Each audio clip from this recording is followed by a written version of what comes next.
नमस्ते बच्चों, राम राम। कैसे हो सब? आज मैं आपको एक कहानी सुनाऊंगी। कहानी में है एक बूढ़ी दादी और एक 7-8 साल का बच्चा। अब क्या होता है कि वो जो दादी थी, दादी और पोता दोनों बड़े आराम से थोड़ी मुश्किलों का सामना करते हुए रहे थे बेचारे। अब क्या हुआ कि दादी रोज कमाती थी, रोज खाती थी, रोज कमाती, रोज खाती। ऐसा करके घर गुजारा चल रहा था, क्योंकि बेचारी ज़्यादा काम कर नहीं पाती थी। जैसे जैसे वो बूढ़ी हो रही थी, उसकी हालत और ज़्यादा कमज़ोर होती जा रही थी। तब उसने अपने पोते को बुलाया और कहा, बेटा आ बैठ मेरे पास, मैं तुझे आज एक बात करना चाहती हूँ तुमसे।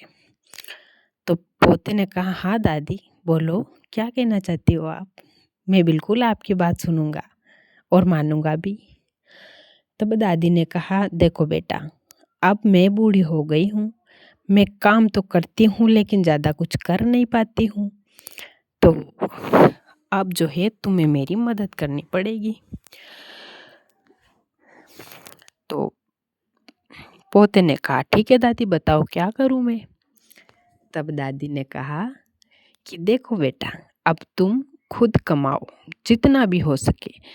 ज़्यादा कमाओ चाहे कम कमाओ, लेकिन कमाओ जिससे कि अपनी मदद हो सके, अपना खाना पीने की व्यवस्था हो सके। तो बेटे ने कहा, ठीक है दादी। अब बेटा दादी की बात सुनकर गया कमाने के लिए। तो वो सीधा एक बस स्टैंड पे गया। अब वहाँ जाके खड़ा ही था कि थोड़ी देर में एक बस आई। अब बस आई तो बस से बहुत सारे लोग उतरे। छोटे बच्चे थे, महिलाएं थी और कुछ आदमी थे।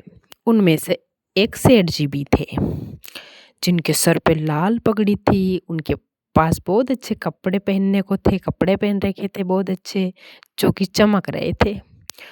और उनके हाथ में एक मटकी थी और उस मटकी में भरा था तेल, जो अपने खाने वाला होता है ना, वो। अब सेठ जी बहुत बूढ़े थे।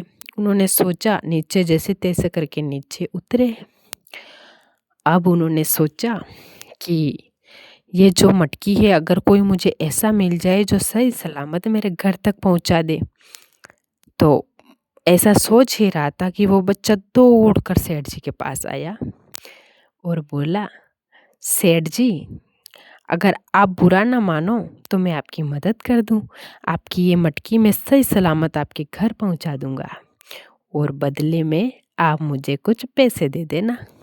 सेठ जी ने कहा, ठीक है बेटा, पर मेरी एक शर्त है। बच्चे ने पूछा, क्या है सेठ जी? तो सेठ जी ने कहा, देखो बेटा, इसमें तेल है। तुम्हें पता है, अगर तेल गिर जाए तो वापस अपन उसको इकट्ठा नहीं कर सकते। अगर ये मटकी रास्ते में इसको कुछ भी हुआ, तेल गिरा या मटकी को कुछ खरोच भी आई, तो समझ लेना 1 रुपया नहीं दूंगा, न मारूंगा 100 अलग। तो उसने कहा, ठीक है सेठ जी, आप चिंता मत करिए, मैं सही सलामत आपके घर पहुंचा दूंगा मटकी। सेठ जी ने कहा, ठीक है, लो पकड़ो, पर सेठ जी पैसा कितना दोगे? तब सेठ जी ने कहा, तुम्हें मैं 54 दे दूंगा। उसने कहा, ठीक है। उसने सोचा, चलो बेकार बैठे थे, इससे तो 54 ही भली, कम से कम खाने का शाम का जुगाड़ हो जाएगा और ऊपर से दादी भी खुश हो जाएगी। वो मटकी लेके चलने लगा। अब मटकी लेके चलता है तो रास्ते में क्या होता है, उसको एक ख्याल आता है। ख्याल में उसने सोचा, मेरे पास 54 होगी तो सबसे पहले तो एक मुर्गी खरीदूंगा और उस मुर्गी के अंडे को बेचूंगा। उससे जो पैसा आएगा उससे मैं एक बकरी खरीदूंगा और उस बकरी से जो पैसा आएगा उस पैसे से मैं अपना एक, जितना बकरी का और अंडों का जितना भी पैसा मिलाकर एक बच्चा, एक गाय खरीदूंगा। मुर्गी भी रहेगी मेरे पास, बकरी भी रहेगी मेरे पास और साथ में गाय हो जाएगी। अब जब गाय दूध देगी तो मेरा खर्चा भी निकलेगा, मतलब मेरे शाम सुबह का दूध की व्यवस्था भी हो जाएगी घर में। और दूसरी बात, दूध को बेचकर शाम सुबह का खर्चा निकलेगा 100 लाख। और जब मुर्गी होगी मेरे पास, जब गाय होगी मेरे पास, बकरी होगी मेरे पास, तो हर कोई मुझे लड़की देगा और मेरी शादी हो जाएगी। ऐसा सोच के वो चला। अब बाद में जब और फिर उसके ख्याल में आया, यार अगर मैं गाय खरीदूंगा तो उसको चराना। फिर दिमाग में आया, अरे यार अगर मैं गाय खरीदूंगा दिन को तो मैं चरा लूंगा, चराने ले जाऊंगा। और जब शाम सुबह का खाने की बात होगी गाय के चारे की, तो वो जो गोबर करेगी, एक टाइम का गोबर मैं दादी के उपले के लिए रख लूंगा, जिससे कि वो चूल्हा आसानी से चला सकेगी। और जब शाम का जो होगा उसको मैं बेच दूंगा। तो जब कोई खाद के रूप में उसको लेगा तो पैसे देगा, उससे मैं कुछ भूसा वगैरह ले आऊंगा और शाम सुबह डाल दूंगा गाय को, दिन को मैं चरा लूंगा, कोई दिक्कत ही नहीं है भाई।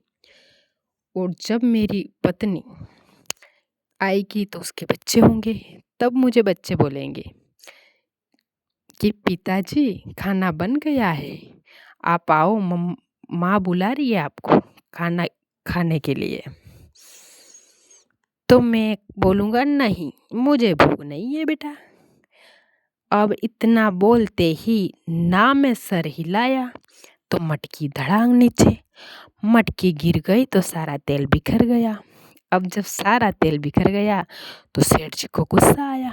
सेठ जी गुस्से गुस्से में बोले, अरे मूर्ख, ये तूने क्या किया, मटकी गिरा दी, तुझे पता है इसमें तेल था, मेरी मटकी गिरी, मटकी फूट गई, मेरा तेल बिखर गया, सारा नुकसान किया, और ऊपर से मेरा आने जाने का किराया लगा 100 लाख। चल भाग मूर्ख यहाँ से, अभी मारू। जैसे छड़ी उठाई वो तो दबे पांव भाग गया। कहने का मतलब है कि अगर कभी भी कोई काम करो तो पूरी एकाग्रता से वो काम करना चाहिए। कभी भी इधर उधर का ख्यालों में खो के कभी ख्याली खिचड़ी नहीं पकानी चाहिए। अगर ख्यालों में खो जाओगे तो उस काम पर ध्यान नहीं दे पाओगे और वो काम बिगड़ जाएगा। अगर काम बिगड़ेगा तो न तो काम के पैसे मिलेंगे और ना ही आपकी ख्यालों की खिचड़ी पकेगी, ना ही आपके सपने पूरे होंगे। इसलिए हमेशा एकाग्र होकर काम करो तो काम भी सफल होगा और आप जो सपने देख रहे हो वो सपने भी पूरे होंगे।